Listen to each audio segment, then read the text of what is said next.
¿Aló?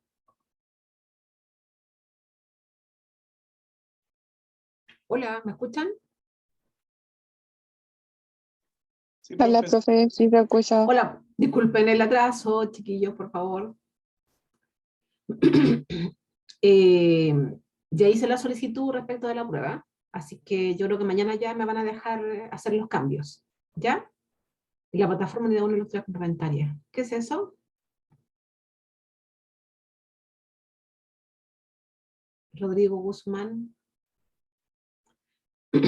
Ya, chiquillo, entonces, eh, consulté también bien lo de la prueba 2, los archivos que ustedes tienen que leer y en los cuales van a encontrar todas las respuestas.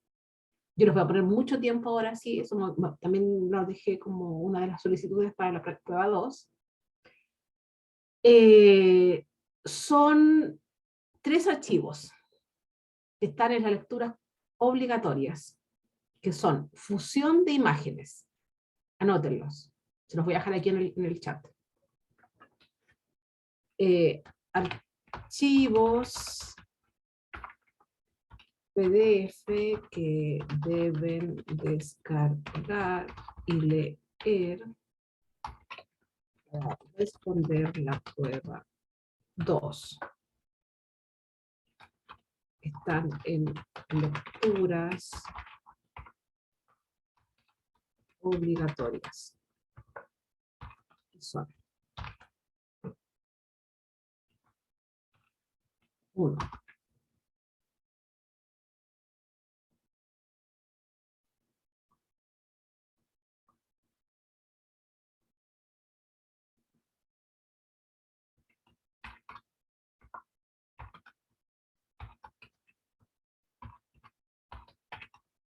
Fusión de imágenes.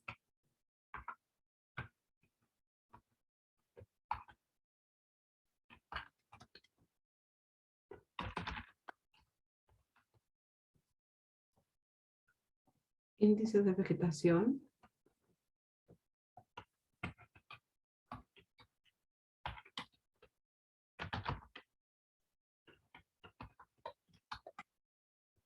Ahí está. ¿Ok? Esos son los 3. Con esos 3 se puede responder la prueba.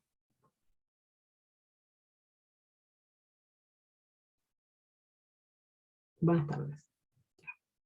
Ya, chiquillos, vamos a partir.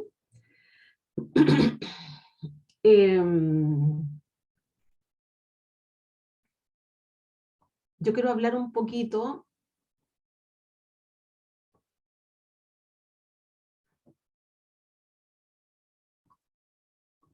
Voy a compartir mi pantalla.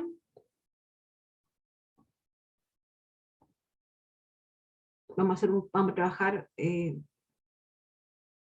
Tienen, a ver, en los datos del curso estaba el DEM.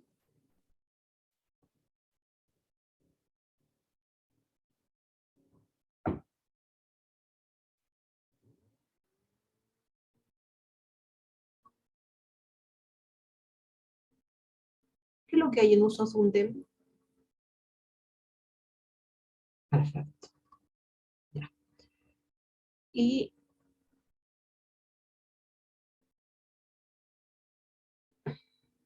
la fusión de bandas, players. Perfecto. Ya, estamos.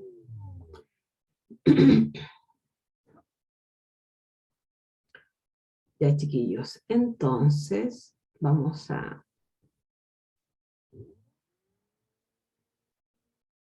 hacer un par de ejercicios en el software de nuevo. Pero antes yo creo que conversemos yo sé que son un concepto que ustedes ya tienen súper probablemente adquiridos, ¿ya?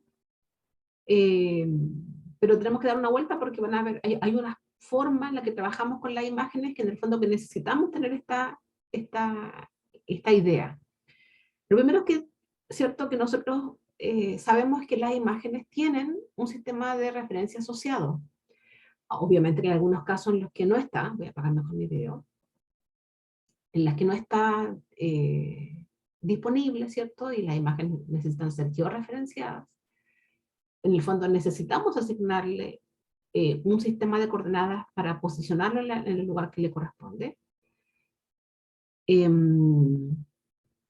Así que hay varias cosas aquí que son de conceptos que es importante que sepamos.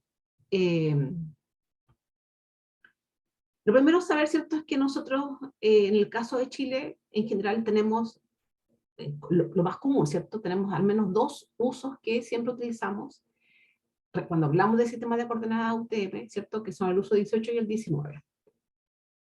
Entonces, es importante que nosotros, cada vez que trabajemos con distintas fuentes de datos, ¿ya?, tengamos la precaución de llevar y de transformar, ¿cierto?, todos los datos que tengamos en distintos sistemas de coordenada, o sistemas de referencia, o distintos sistemas de datos, o igual sistemas de coordenadas, pero diferente uso, también que en el fondo que llevemos que unifiquemos la información espacial para que todos los datos con los que se trabajan estén en una misma fuente de ingreso.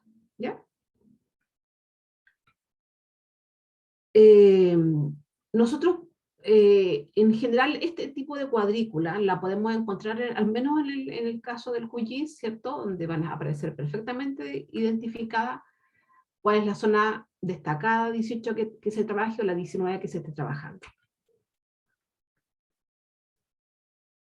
Recordemos que en la Tierra nosotros podemos medir, ¿cierto?, de forma local, distancias, ángulos y superficies, ¿ya? Y que en general este tipo de información que nosotros vamos midiendo está limitada por la topografía del terreno y en general muchas veces por la accesibilidad de ciertos instrumentos. Por eso que hoy día tenemos la ventaja de que podemos acceder a muchas zonas, ¿cierto?, a través de imágenes satelitales o a través de sensores aerotransportados que nos han venido a facilitar de alguna manera la vida. ¿Cuáles son las principales dificultades que tenemos en estas mediciones? Que en general la Tierra no es esférica ni elipsoidal, ¿ya? Y que la línea de plomo no apunta al centro de la Tierra, que el eje de rotación de la Tierra en general no es tan estable como se supone.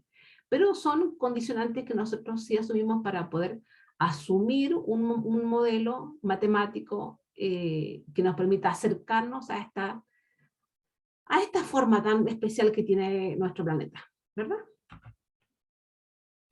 Entonces, nosotros tenemos dos conceptos, o tres mejor dicho, hoy día en realidad dos, que son el geoide por una parte, ¿cierto?, que corresponde a esta superficie equipotencial, que tiene una isostasia, ¿cierto?, conocida, que permite que se haya un equilibrio entre las alturas, las más altas cimas y las más bajas profundidades. Y tenemos también hoy día, porque digo hoy día en realidad porque ya es muy poco común que se usen elipsoides locales, ¿ya? Pero todavía encontramos información histórica con datos locales, pero en general la idea es que se trabaja con elipsoides más bien globales de tipo geocéntricos, perdón.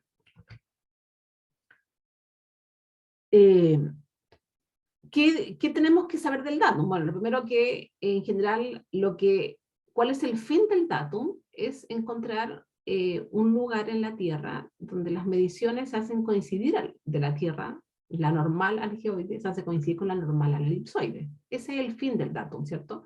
Tener sistemas de referencia elipsoidales en los que tengan menos error, ¿cierto? Que la ondulación geoidal ahí sea un poco menor, ¿ya? Y en general todos los elipsoides se definen con ciertas relaciones básicas como la distancia o la longitud del semieje mayor, del semieje menor, el achatamiento y la excentricidad. Obviamente estoy contando cosas que ustedes saben, ¿verdad? ¿O no? ¿Que tienen más o menos claras, chiquillos? Ya. em, Ramo de geodesia que va en esta parte todavía no lo tenemos nosotros. Porque estos temas de geoide tampoco hemos visto proyecciones ahora. no han visto.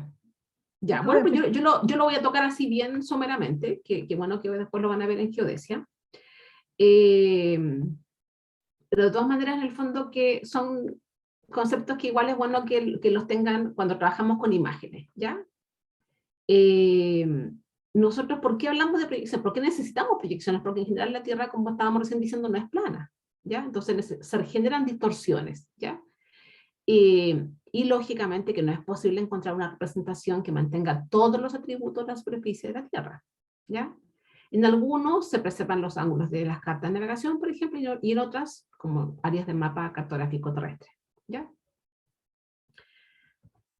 En general, los computadores no necesitan usar una representación plana, ¿ya? Sino que solo hay que tener coordenadas, ¿ya? Y lo lógico, en realidad, o lo más sano sería que siempre usáramos un sistema de coordenadas naturales de la Tierra como latitud y longitud.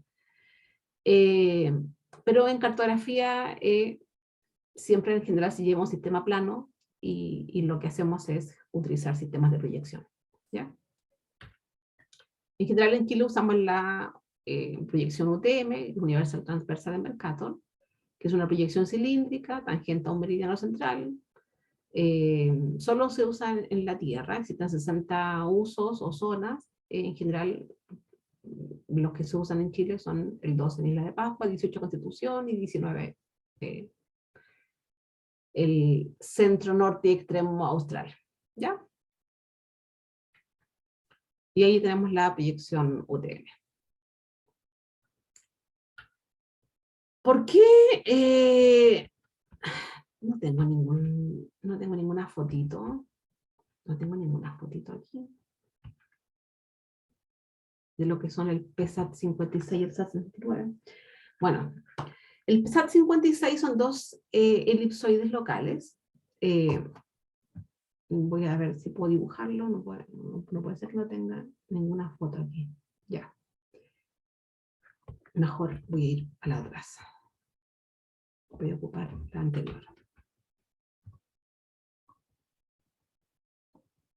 Teníamos un... Ay, ¿qué tengo acá?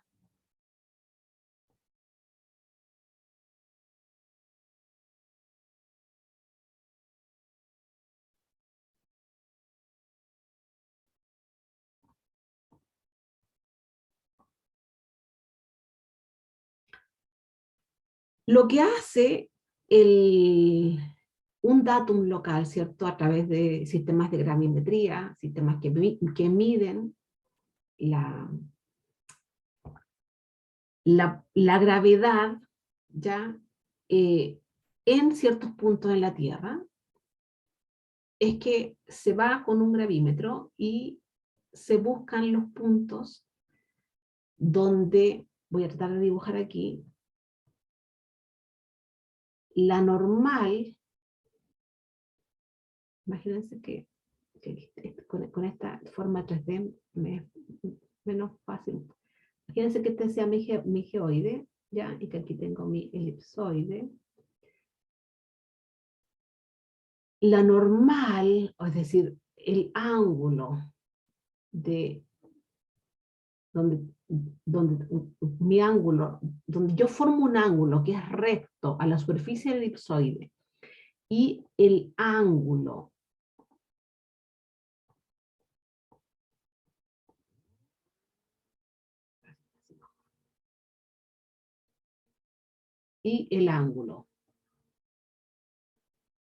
que es perpendicular al geoide, ¿ya? Lo que se busca en un sistema local es que este ángulo sea cero. Es decir, que coincida la normal al geoide y al elipsoide. Donde haya una coincidencia en ambos puntos, ¿sí? Entre el geoide y el elipsoide. La figura matemática que vamos a ocupar para representar la Tierra, que es el elipsoide, coincide gravitacionalmente con el geoide. eso implica que las mediciones que yo realizo en cualquier punto en esta zona, en el globo terrestre, no tienen distorsión. A diferencia de lo que pasa aquí, donde tengo una ondulación geoidal que se llama, ¿ya? Y obviamente en la práctica, ¿en qué juega esto? Que en el fondo que cualquier elemento o cualquier medición que yo realice en la Tierra con un datum que no le corresponda, ¿cierto? O lejos, muy lejos de esta zona de ajuste, va a tener demasiados errores. En la práctica es una medición poco confiable, ¿ya? Muy poco precisa. Ok. Entonces, en Chile hay en general dos. Está el PESAT 56, el provisorio sudamericano del 56, ¿ya? Cuyo origen datum o punto de origen, está en Venezuela. Y el elipsoide de este datum está definido por su semieje mayor y su achatamiento, ¿ya? También se utilizaba mucho el SAT 69, que es el sudamericano del año 69, cuyo punto datum o punto de origen estaba en Brasil, en Chua, ¿ya? Y el elipsoide sudamericano estaba definido por esa característica. Y con esos datum, con esa información, se generaba los elipsoides de referencia para poder generar la cartografía. El IGM tiene hasta el día de hoy, ¿cierto?, cartografía de unos 50.000 y una 25.000 en ambos datum, ¿ya?, para toda esta zona, y el sur solamente con SAT 69. Pero también tenemos datos globales, ¿ya? Donde aquí sí, obviamente, que son los que utilizamos en general, ¿ya? Y en todos los sistemas, las imágenes satelitales que ustedes van a bajar, y probablemente los sistemas que ustedes vayan a, que hoy día estén disponibles para descargar en distintos sitios, estén en este sistema de referencia global, ¿ya? En Chile también está el Silicazo 1000, que en general es bastante similar a WG84, pero tiene algunas variaciones más bien que se distinguen en ingeniería de detalle, en realidad, ¿ya? En la práctica, cuando hablamos de imágenes satelitales, no hay mucha variación entre ellos, ¿ya? Son un par de centímetros.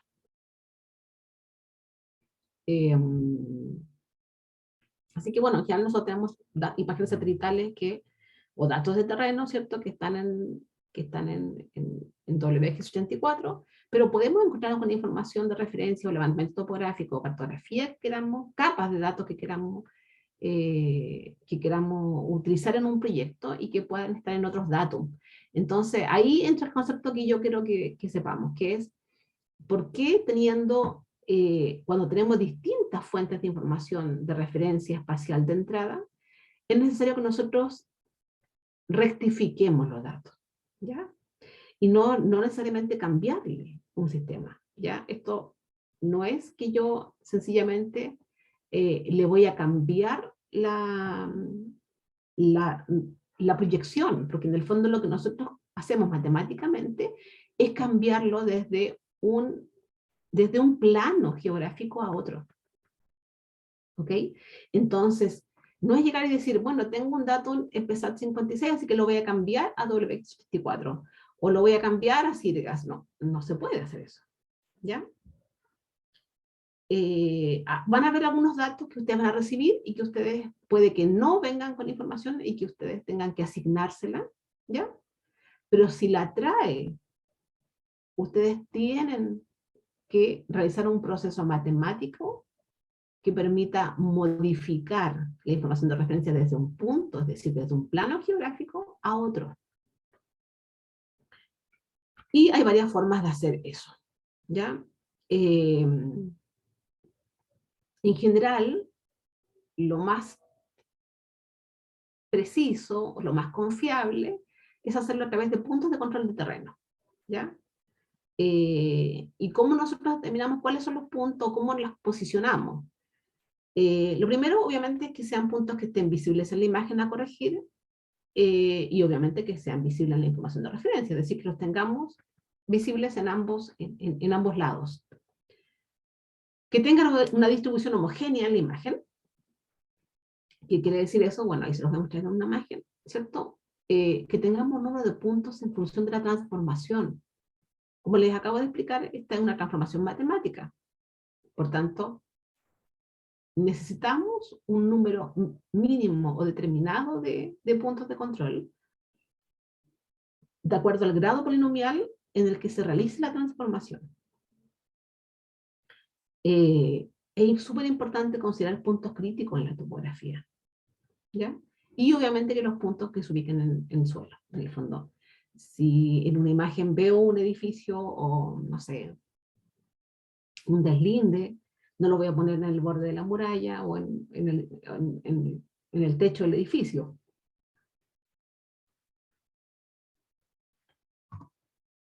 ¿Por qué? Porque la imagen tiene distorsiones, ¿cierto? Entonces, cuando hablamos de una distribución homogénea, no, hablamos de que en el fondo que estén distribuidos en toda la imagen. Ya, si necesitaba 9 puntos, bueno, no voy a poner los 9 aquí en esta zona. Trato de distribuirlo en toda la superficie, ¿ya? Y sean visibles. Esa es que tengan visibilidad, ¿verdad?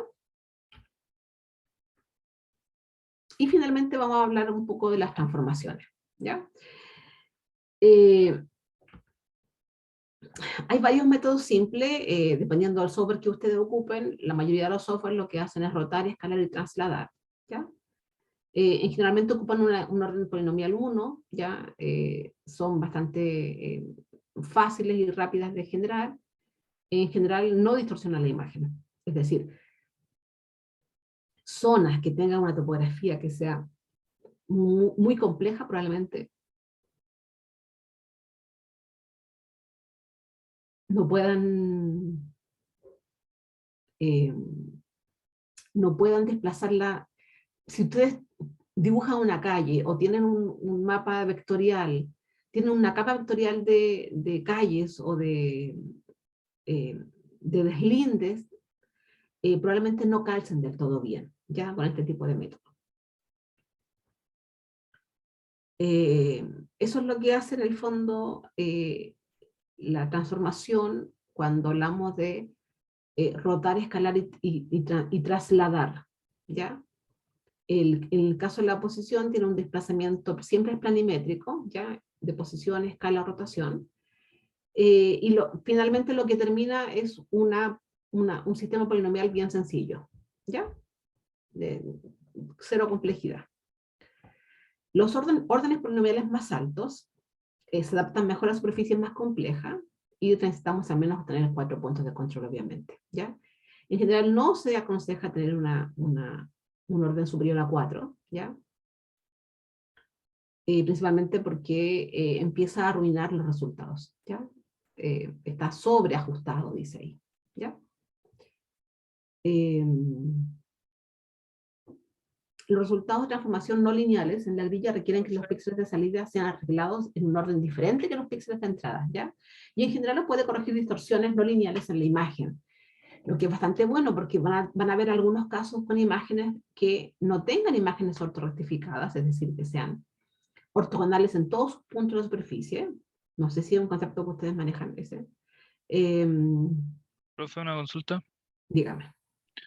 Esto igual aplicaría cuando uno trabaja en coordenadas locales, por ejemplo, en un proyecto vial. Es que coordenadas locales trabaja todo como una información plana. Sí, no, pero Aquí por eso estamos hablando de repente pues, los parámetros de transformación son 6, ¿entiendes? Cuando se hacen ajustes locales.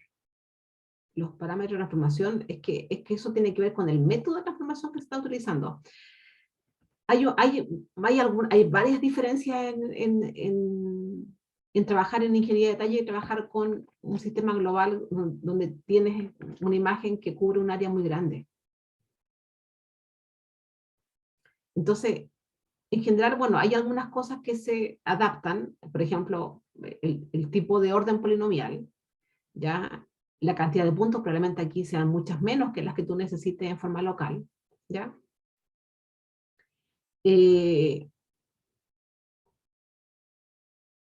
Transformaciones de segundo orden, por ejemplo, dice aquí, son usadas para convertir coordenadas geográficas en proyecciones planas, ¿ya? Para grandes áreas, imágenes satelitales.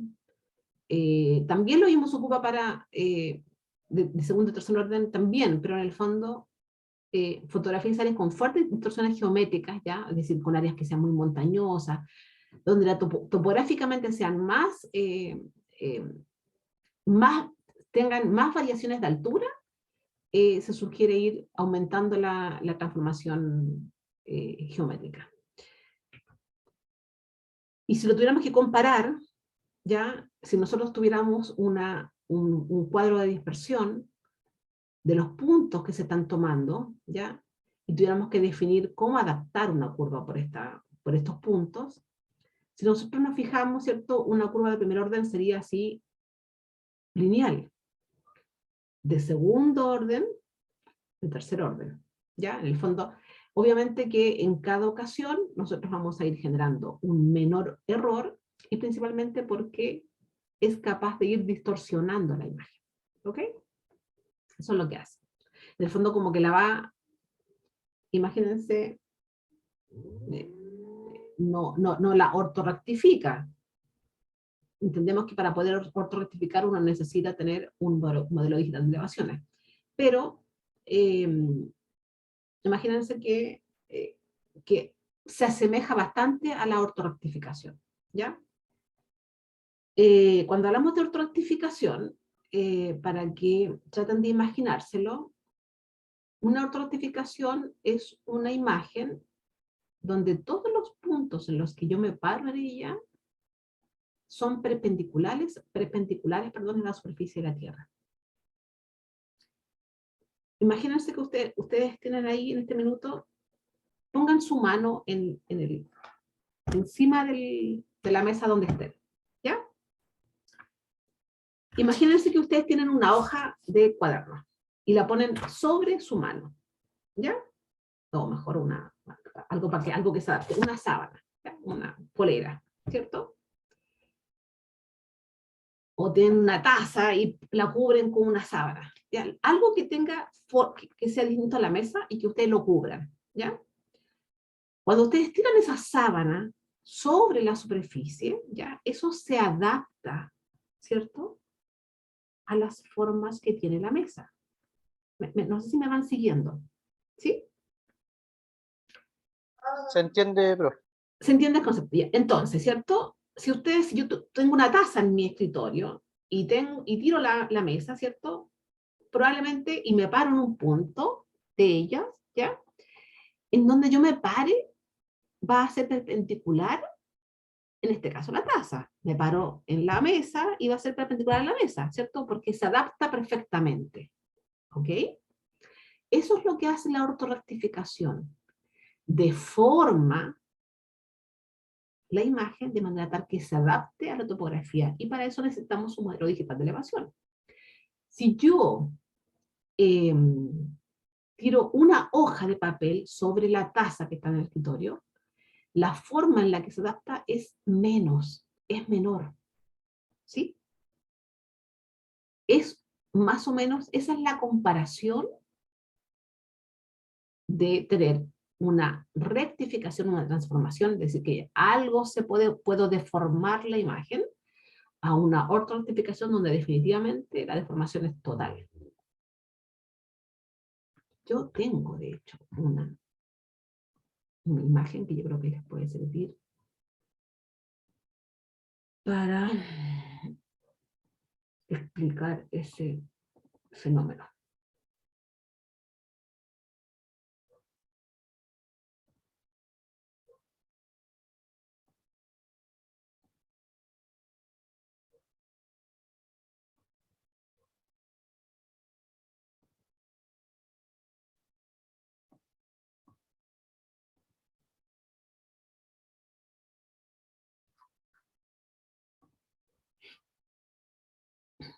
Este. Esto es una imagen, fíjense, esto es ortorrectificación, una imagen que pasa y que se deforma completamente.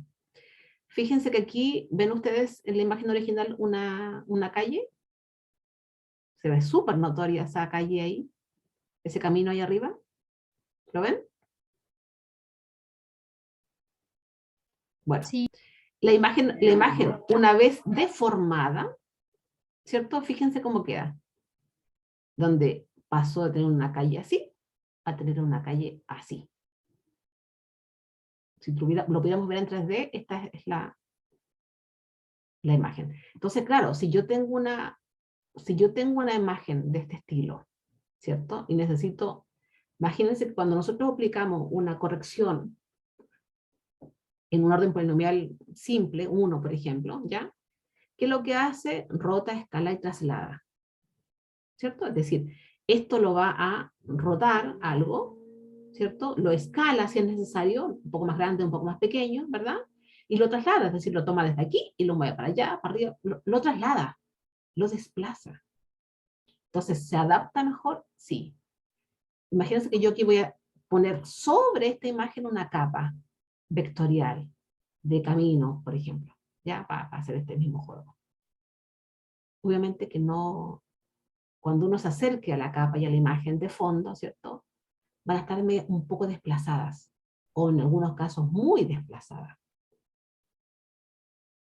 Entonces, ¿qué es lo que se hace? Se rectifican, se corrigen, se georreferencian. Eso es lo que hacemos, ¿ya? No siempre vamos a poder llegar a generar una imagen ortorrectificada, pero nos podemos ajustar bastante. Y en general las imágenes satelitales sí permiten cuando uno las descarga, en general uno las puede pedir con correcciones geométricas ya incluidas. Entonces, si bien se corrigen a través de un modelo digital de elevaciones que es bastante global, que no es muy preciso, pero de todas maneras funciona, ¿ya? No les voy a comentar estos métodos, pero sí me interesa que veamos esto. El método de muestreo, ¿ya? Nosotros tenemos que pensar que nosotros cuando vamos a cambiar una imagen, y sobre todo si vamos a tener que generar un nuevo raster de salida, ¿ya? Acuérdense que un raster es una grilla, ¿cierto? O una matriz de filas y columnas numéricas y que es regular. Una matriz regular de filas y columnas. O sea, puede que haya, bueno, aquí esta imagen está cuadrada, ya está rectangular, pero en general esta imagen no es así. Esta imagen está adaptada a la topografía o a las coordenadas que le corresponden. Pero para que sea una matriz, ¿cierto? Si nosotros tenemos que dibujar una matriz, nosotros no vamos a dibujar una matriz de esta forma, ¿cierto? Matriz no se dibuja. ¿Cómo es una matriz? La matriz siempre es regular. Es una matriz de filas y columnas.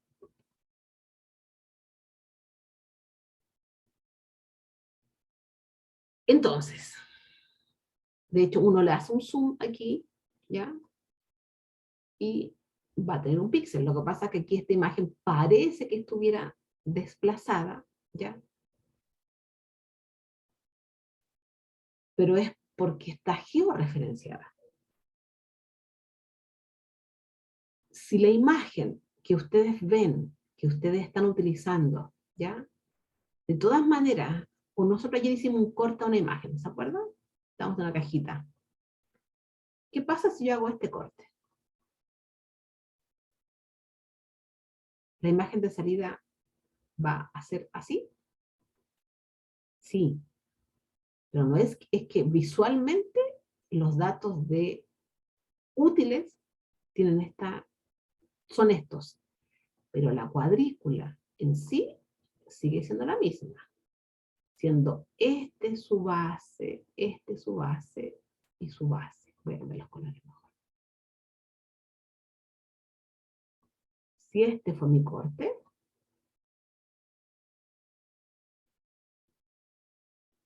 mi imagen sigue siendo esta. Si yo le doy un zoom, me voy a dar cuenta que estos píxeles que están acá, en general son así.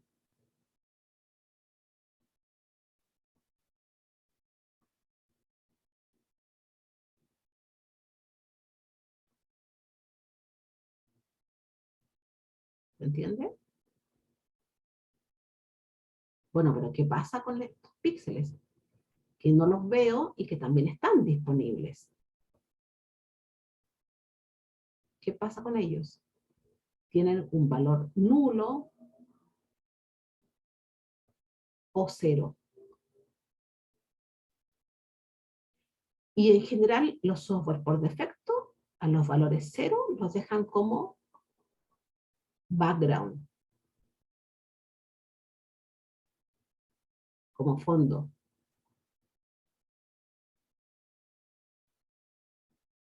¿Entienden? Ya. Entonces, nosotros tenemos ciertos puntos que tenemos datos coordenados, pero queremos llevarlo a una nueva posición. Me salté el dato, pero lo que hacemos lo llevamos a una nueva posición, ¿ya? A través de los puntos de control de terreno. ¿Cómo se hace esto? Imagínense que estos puntos que están aquí son mis ground control points, mis puntos de control de terreno, ¿ya? Y nosotros necesitamos transformar estos puntos a esta posición.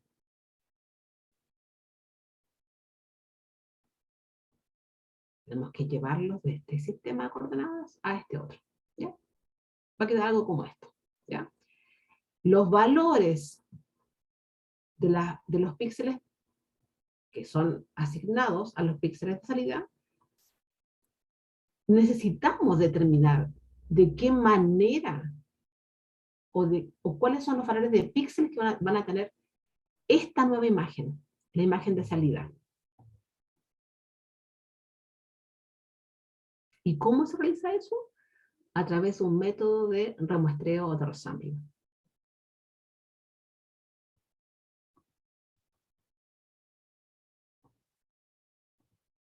Esto es lo que me interesaba mostrarles en realidad. En general, vamos a hablar aquí de los más cómodos, de los más simples. Los métodos son el vecino más cercano, el bilineal, cubic convolution, iSpline, y hay varios otros métodos más, ¿ya? Pero estos son los más comunes, los métodos de remuestreo. ¿Qué es lo que hace el vecino más cercano? Toma la distancia mínima de la nueva grilla a la grilla corregida, ¿ya? Calcula la distancia euclidiana en general de todos los puntos, ¿ya?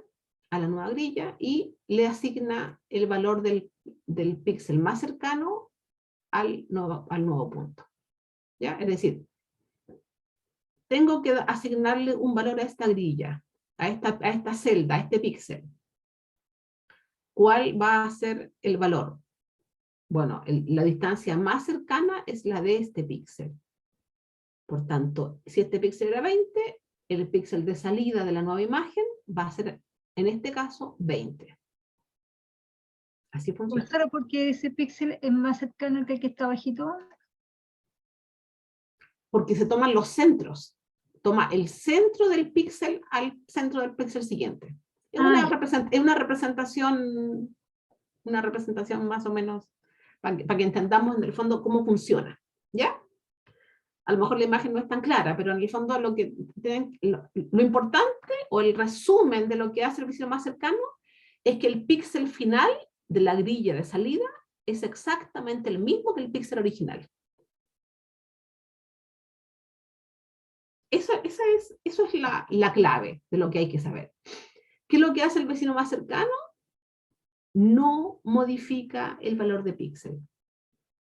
Mantiene los valores, es decir, si yo estoy trabajando con información espectral, me interesa la información energética que captó el sensor en el píxel, lo que yo tengo que saber es que si mi geoproceso necesita la información espectral, yo debería utilizar sí o sí el método de remuestreo, que es el vecino más cercano.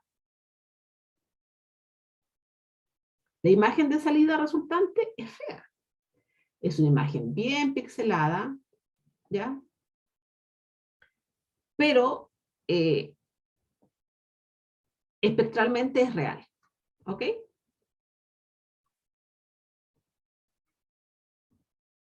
¿Qué es lo que hace el bilineal? El bilineal toma el promedio de los 4 píxeles más cercanos y le asigna ese valor a la celda de salida, ¿ya?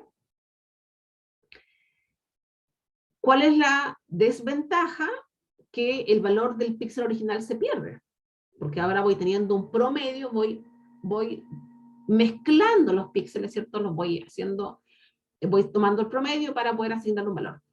Visualmente la imagen es mucho más bella, no se ve pixelada, así que en el fondo, si no nos interesa ocupar la imagen de forma, con la información energética espectral original que trae los datos, yo debería siempre pensar en utilizar un sistema bilineal, un remuestreo bilineal o otro, ¿ok? En el caso de Cubic Convolution, es igual que el anterior, solo que el valor del píxel resultante son los 16 píxeles más cercanos, ¿ya? Y así, pues, hay otros métodos también, ¿ya? Pero en el fondo, lo importante que nosotros tenemos que saber, así como siempre tenemos que considerar, que en el remuestreo,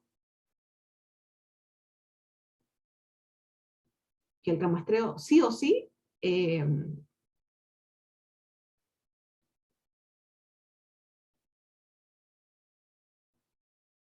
tenemos que considerar cuál es nuestro proceso final.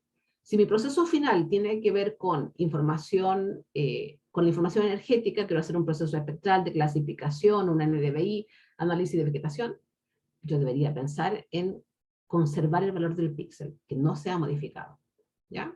Pero si me interesa que visualmente también sea atractivo, a lo mejor podría terminar el proceso, y una vez que lo termine, hacer un remuestreo bilineal u otro, que permita que visualmente también quede más bello, ¿ya? Vamos a hablar un poquito de DEM, porque vamos a hacer unos ejercicios con un DEM ahí que yo espero que ustedes ya hayan bajado.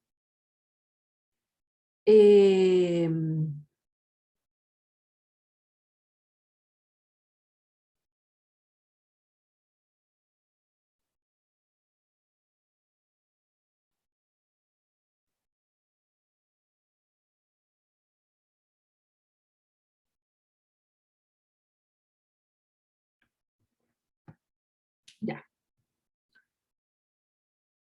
Un DEM, chiquillos, lo más importante, por eso que nos interesa que en el fondo, ¿por qué lo estamos tocando? Es porque un DEM sigue siendo un raster. ¿Se acuerdan cuando hablamos al principio de que nosotros podemos tener un raster? Es una matriz numérica de datos, ¿cierto? Ya mínima unidad es el píxel. Ya, ok. Pero este píxel puede representar un valor. El píxel no tiene unidad, color, nada. Entonces, nosotros lo identificamos de acuerdo a lo que representa en realidad. Si lo tomó un sensor satelital y el píxel representa un dato energético, esto va a ser un DN o un valor de radiancia o un valor de reflectancia. Pero si es un modelo digital de elevaciones, el valor del píxel representa altura. Recordemos que las imágenes son siempre planas. Entonces, cada uno de estos píxeles viene a ser mi coordenada Z. ¿Ya? Entonces, cada uno de estos píxeles va a tener coordenadas X, una raya.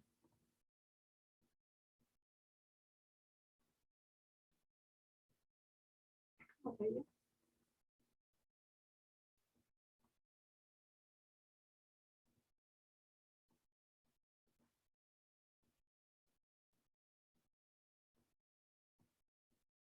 ¿Por qué no me raya? ¿Ustedes ven la raya?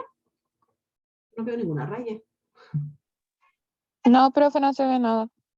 Qué raro. Bueno, pero en el fondo tenemos coordenadas X, Y y Z, ¿cierto? Y desde él podemos generar productos de topografía. Eso es lo ventajoso de usar un DEM, ya que podemos utilizar productos de topografía.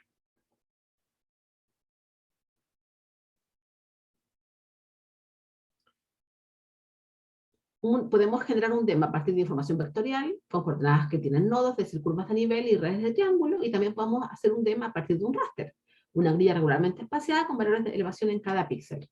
¿Ya? No sé, ¿qué haces ahí que no, tampoco puedo avanzar la... ¿Por qué no puedo avanzar la presentación? Está como pegado. A no ser de que deje de compartir y a lo mejor vuelva a compartir quizá. Eso voy a hacer. Es la presentación, fíjate.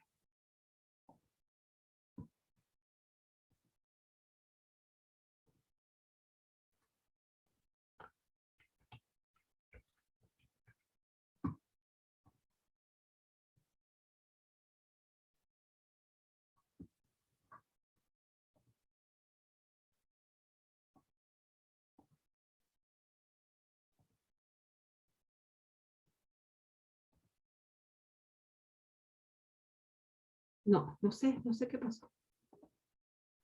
Voy a compartir de nuevo.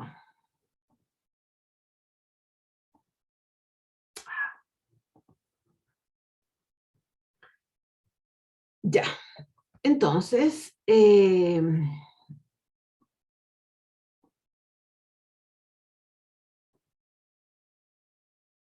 bueno, nosotros tenemos, ¿cierto?, algunos elementos que nos ayudan y que son muy útiles para que podamos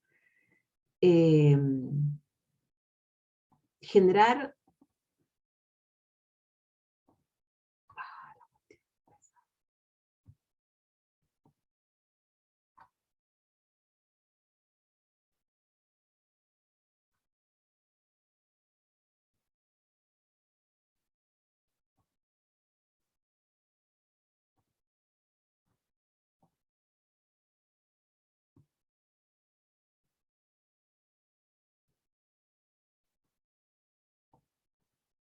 No me deja trabajar. A ver, espérenme un poquito, chiquillos.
Ya, no sé qué...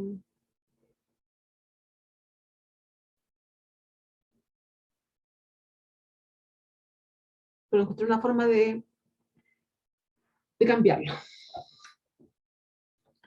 Ya, nosotros podemos obtener un DEM desde distintas fuentes, ¿ya? Puede ser a través de curvas de nivel o a través de redes de triángulo. ¿Verdad que no se puede hacer? Y en general, el resultado, ¿cierto?, de superponer una grilla sobre el terreno y extraer la altitud media de cada celda, o asociarlo a un valor puntual de altura para el centro de la celda, ¿ya?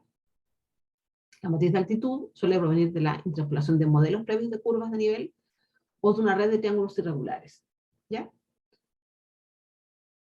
En general, un DEM puede ser obtenido desde un par estéreo de imágenes, satelitales o aerotransportadas, desde curvas de nivel, desde puntos de control de terreno, de técnicas de fotogramétricas como la restitución y de interferometría a través de imágenes radar.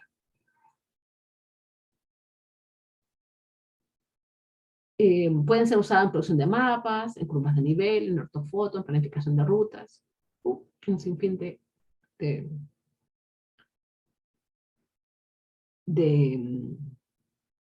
objetivos, ¿ya? Y utilizando un DEM, en general podemos visualizar con claridad un perfil transversal de terreno. ¿Ya? Aquí en este ejemplo, bueno, obviamente que hay mucho software donde en general uno puede incluso desplegar un perfil, ¿ya? Que en muchas ocasiones es mucho más sencillo de entender ciertos fenómenos, sobre todo fenómenos topográficos. Así que bueno, en general con un DEM nosotros podemos trabajar con la ventaja que implica que nosotros podamos visualizar o distinguir ciertas características de terreno que hacen que sean útiles para procesos en los que necesitamos clasificar las condiciones de la superficie de la Tierra. Clasificar las condiciones. Procesos donde necesitamos identificar cuál es la pendiente, ¿ya? Queremos construir un edificio, necesitamos hacer el menor movimiento de tierra posible, o cuáles son las condicionantes topográficas para que yo pueda diseñar un camino, ¿cierto? Y buscamos, y tratamos de seguir una misma isolínea, ¿cierto? Una misma curva, una misma nivel de pendiente. ¿Dónde están las zonas donde queremos cultivar vino? Porque necesitamos que tenga mejor ventilación, que sea más soleado. Queremos poner una hilera, no sé, de cara al sol, ¿cierto? En sentido noreste. Tenemos que lo más sano o más útil es que la hilera esté en sentido este-oeste, etc. Ya, todas esas condicionantes, en el fondo, son características o son condicionantes agronómicas, en algunos casos, ¿cierto? O topográficas para ciertos objetivos. Las condicionantes claves para poder,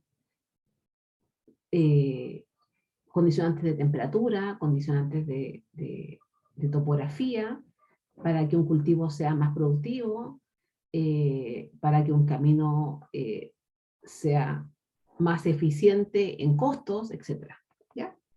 Entonces las condicionantes topográficas son absolutamente útiles. Voy acá. Y en general hay varios nuevos raster que nosotros podemos crear a partir de un modelo digital de elevación, que es lo que vamos a hacer ahora, ¿ya? Vamos a nombrar un par que son los más comunes, ¿ya? Que son la pendiente y el aspect. La pendiente, como ustedes saben, en general puede ser considerada o medida en grados o en porcentaje. ¿Y cómo se determina? Se determina consultando un píxel y su vecino. Es decir, tengo la altura del píxel, de un píxel, y la altura del píxel vecino. Se toma una grilla, ¿ya? Y se van midiendo los píxeles vecinos respecto de un central. Y si el píxel vecino es más alto, se considera el ángulo de diferencia entre ambas alturas.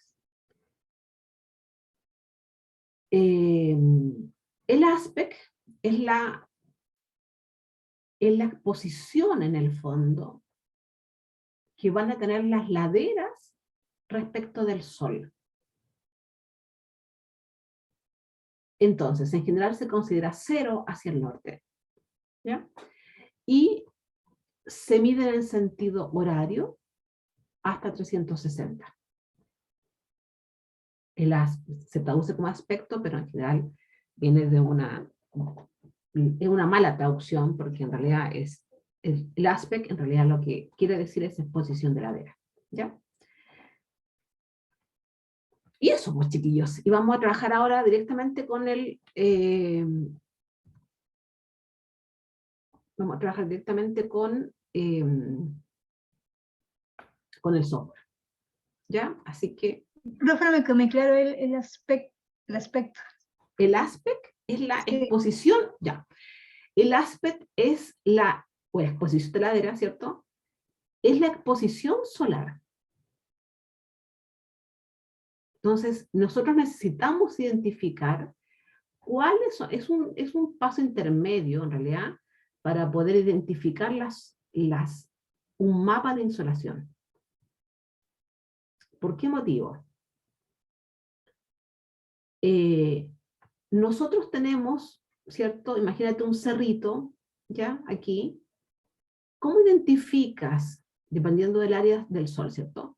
¿Cómo identificamos cuál está de cara al sol y cuál no? En un cerro. ¿Sabes tú cómo se identifica? Bueno, mira, hay una guía aquí. Déjame que voy a cerrar esto para mostrarte la guía. Lo vamos a hacer. Se me desconfiguró el PowerPoint. No supe cómo volver a la forma útil. Ya. Teníamos el manual de ejercicio, ¿cierto? Que ustedes ya bajaron y que está en...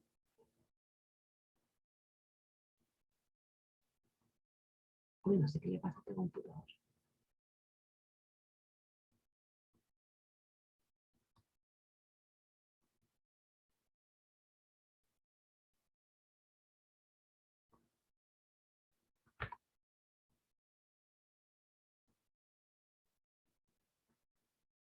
Oye, chiquillos, hagamos un break. Voy a reiniciar mi computador. ¿Ya? Pasamos al tiro el break. Ok, ¿A qué profe. hora volvemos, profesora? Volvamos en 15 minutos, ¿ya? Yo voy a aprovechar de reiniciar esta cuestión porque no me funciona nada. No me quiere abrir el PDF ahora. Ya, profe. ¿Ya? Voy a finalizar esta sesión y voy a entrar de nuevo. Obvio, se entiende, ¿cierto? Para poder reiniciarlo. Ok, Ya. ok.